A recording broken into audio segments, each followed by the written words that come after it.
So, but it is 9 o'clock. This is time for story time.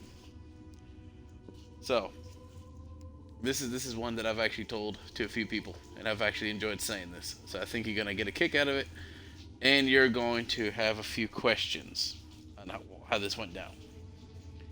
So, at work graduations, right? Correct. This is called the graduation that could have gone wrong but didn't. So May of 22. Let's go back then. It's like my second time actually doing the entire thing. I'm outside, I just eating my lunch and all that. When this guy, the head of another head of another department, points at me, and then just does like the whole motion like, "Come here." I look around, thinking not me, and he points at me and said, "Yeah, you." So I go across the street to him. So now let's go back 7 minutes prior to explain what happened. A student walks into the area. Okay. Goes through the metal detectors. Asks him and another student, do students go through the metal detectors when they go through for the ceremony? They said, no, why? Your metal detectors don't work.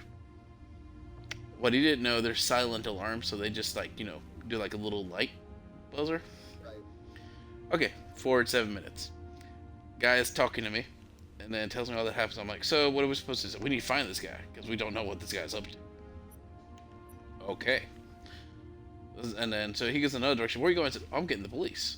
I'm like, oh, great. I don't even know what this kid looks like. Go into the main area, and I tell some people in my staff, like, so we're looking for a student. And I explain what happened. And I said, all right. We don't even know what this guy looks like. So in comes the guy that called me down and finds the student. And then one of my associates tells me, oh, man, it's that guy. I said, what do you mean? He said, so let's go back 4 months. This guy, we implement this thing called preferred names, where you can be called whatever you want on a roster, right? This guy has such a long name that he broke the system. So he couldn't even sign into his email or anything. So let's go back. The police go into this area where we're having rehearsal, right? And say, come with us.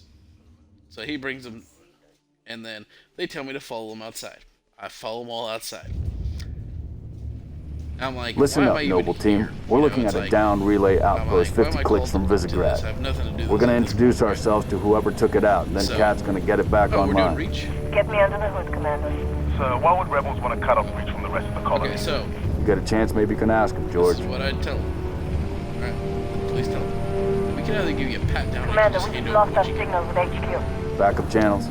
The guy pulls out a gun. Nada. Can't say what's jamming us. You heard her. Dead zone confirmed. Command will not be keeping us company this trip. Or you can just go put it in your car. The guy goes and puts it in his car. Okay? Then I'm told you have to announce the students are going through metal detectors. Great. So let's go a few minutes later. We're crossing students over. Another student just runs towards his car. The guy had a freaking knife on him. Shoot down attempts are likely, so keep your distance. So, yes, sir. Yeah. Let's stay focused. So then I'm going back at my post and I'm watching the ceremony from, because of the last treatment, right? The guy that had the gun was so paranoid, just looking around like, oh shoot, oh no. Could be the missing troopers. Let's check it out. So this is the story of the graduation. That could have put us down on the bluff. Gone wrong, but didn't.